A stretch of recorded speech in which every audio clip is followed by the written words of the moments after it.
Out the lights. Talking about the wind, I always remember, some of you know Don Aldo, who was captain of the Tuscaloosa here. I remembered one of them, some of you may remember the B Street Dock project, which didn't ever get around. But anyway, at one of the meetings, people were talking about the problems of docking in Seward. He said, you got to remember, what we call a strong wind in Seward, most places would call a hurricane. So, which I was thinking of as I was walking here. Tornadoes. But with the wind behind you. Okay, first thing here, I read because it keeps me on track here. Okay, some background here of how I got into this. We really started with this photograph of Dr. Bannister. That was donated by the hospital to the museum back in early 70s. And that's when, some of you still remember, we were at in the basement of City Hall. The museum was in the basement of City Hall at that time. And it, it said Dr. Bannister and who was Dr. Bannister, but that was in the 70s. It was still easy to find out because most of the people in the Historical Society and other knew him and knew what had happened, so it's just a matter of asking people and getting the basic story, the short little piece to put with the photograph. And then once that was up, people said, oh, I remember that, and this happened, and that happened, or I was in on, I helped do the search, and So we, got the basic story there. Then when we moved up to the second museum up by in the first floor there, the Senior Center, it was on again display. It was a little better, a little more, but not too much because I had learned by that time most people don't read. The first or second line is about all people get to, so around 100 words is just about right. In fact, I was reading, was a new museum put up in Washington, D.C. on the Constitution, and they had a rule, no label could be more than 50 words, which is probably, unfortunately, the way it is. And it was also with a display on the hospitals of Seward. In case you know, we've had 5 here, and counting the one we've got now. Okay. Then 3 years ago, at a First Friday, I ran into the Gutskis, Marcia and Mike. Mike had been a student of mine, further back than I care to think sometimes. And they mentioned that, well, I knew they, Savannah, what were they doing in town? And they said they had a house here, and they were running a B&B, and I said, where? And they gave me a number and a street, which meant, being a good sort, I had no idea what that meant, or where it was. And then they very simply just said, the old mortuary, and then I knew exactly where they were, right across the street here, because that house was a mortuary for many years. And then I mentioned, well, that was Dr. Bannister's house, and who was Dr. Bannister? And I, said, gave the basic story, and they said, well, we could write something up, people there, that'd be kind of a good, something for the people who stayed there, a little bit about the history of the house. And I said I would, and then I got going more, and you know how these things go. I still am going. I did finally get something to them last year. Let's see, so I got looking. Of course, it's harder now to find people who were here at the time. But looking at newspapers, there was a newspaper in Seward in the 40s, there in the 46, 47. It's a long name. It was the Seward, Polaris, Kenai Peninsula, and Aleutian Chain News. Unfortunately, no one has a complete run of the paper. And one of the gaps is from December 1946 to May of 1947, which covers exactly the period interested in. But going up to Anchorage in the library, Lusac, the Anchorage Daily Times, it was a little bit of smaller world in 46. Anchorage Daily Times covered in detail, day by day, what had happened. And that's where most of this comes from.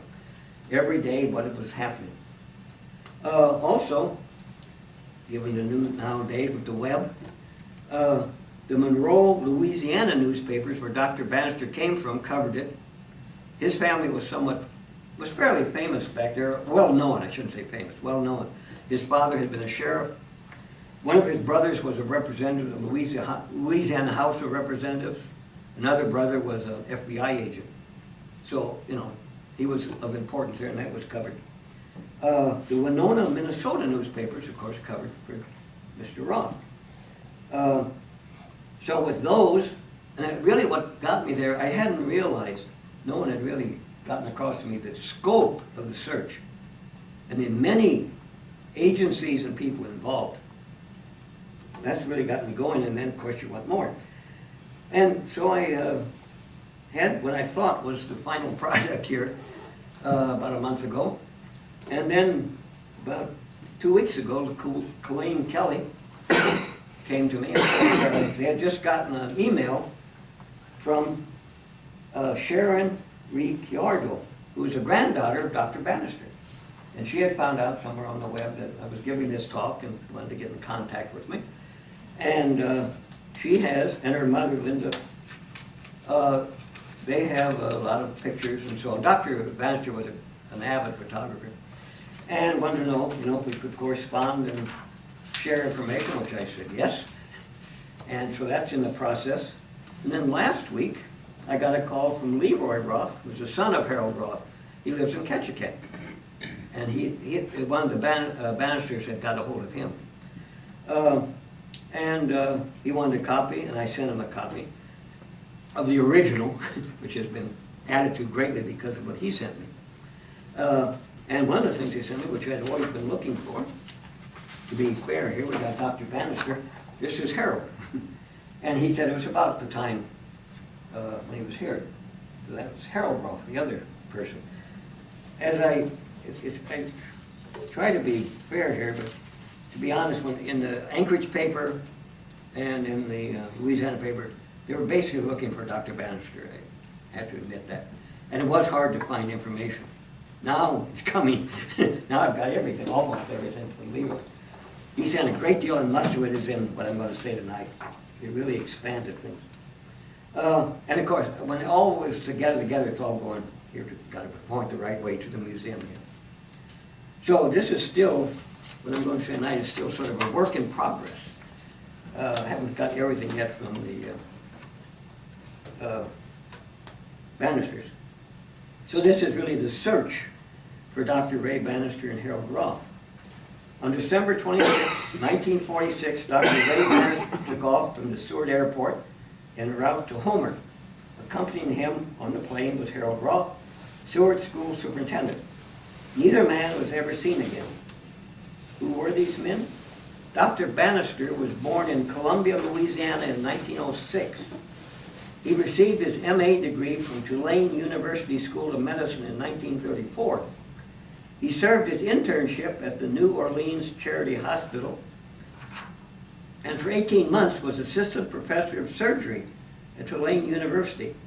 Dr. Bannister opened offices at the Riverside Sanitarium in Monroe, Louisiana in 1937. He came to Seward in 1938 as assistant to Dr. G.E. Barnham at the Seward General Hospital. Bannister and Barham were longtime friends and medical school classmates. On October 3, 1939, he married Miss Hazel Johnson, a registered nurse at Seward General Hospital. They had 4 children.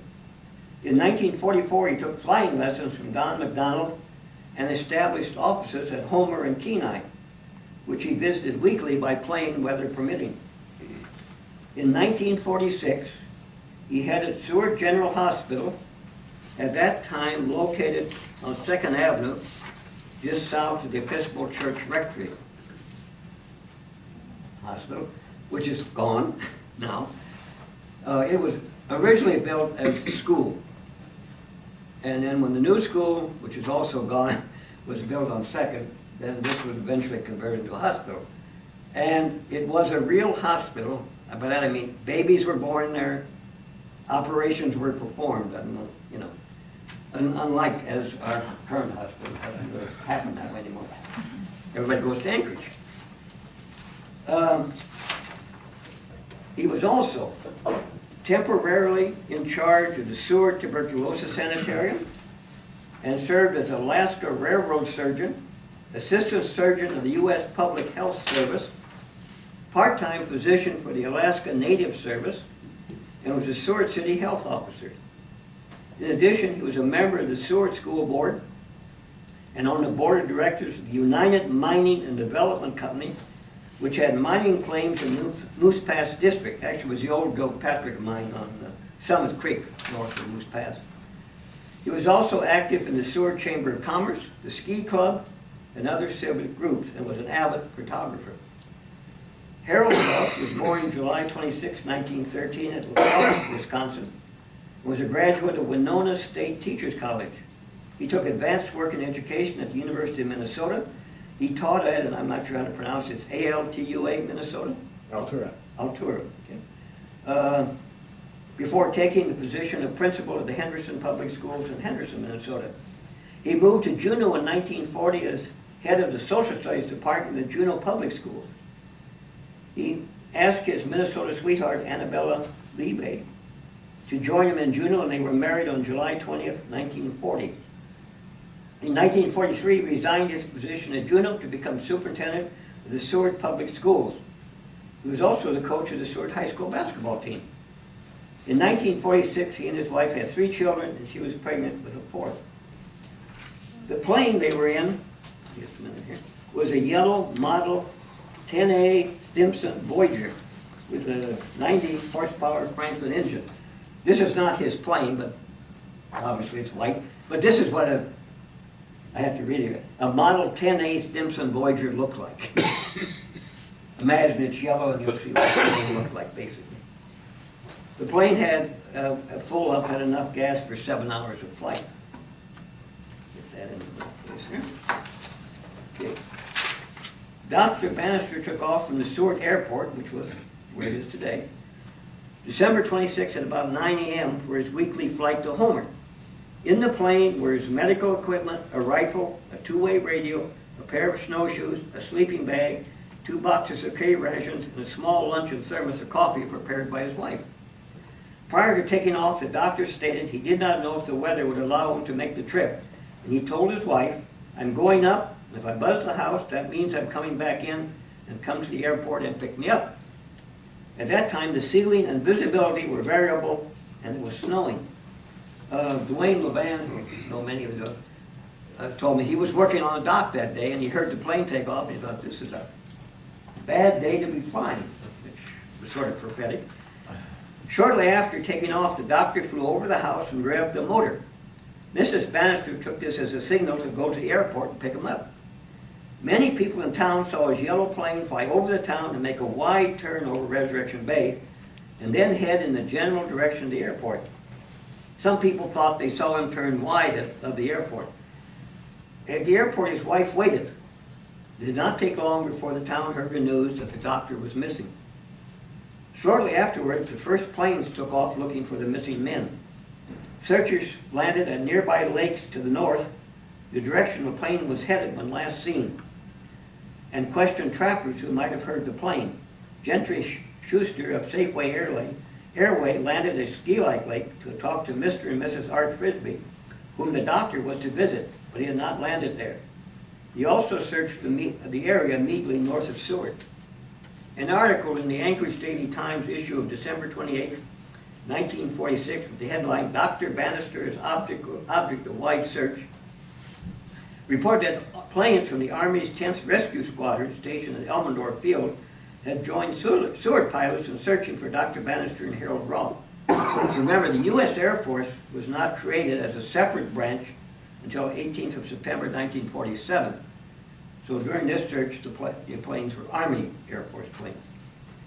Plans for a ground search on Sunday the 29th were made on Saturday night here in Seward. On Sunday morning, while it was still dark, men gathered silently in front of the post office building, which at that time was located at the Federal Building, which is of course called, I'm amazed how many things are gone when I was doing this, but it's where the City Hall is now.